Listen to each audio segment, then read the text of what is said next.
Replacing the needle. Check the needle frequently to ensure that the tip is not bent or blunt. Replace the needle if it is bent or blunt.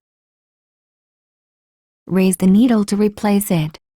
When moving the needle, make sure that the needle does not hit the needle plate or other parts. Press the lockout key.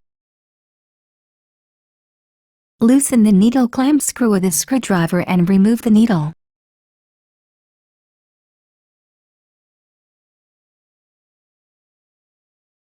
With the flat side of the needle to the rear.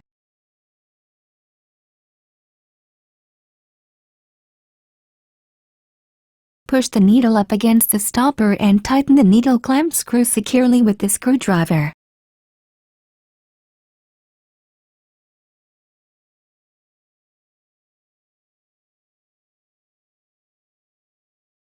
Press the lockout key to unlock the machine.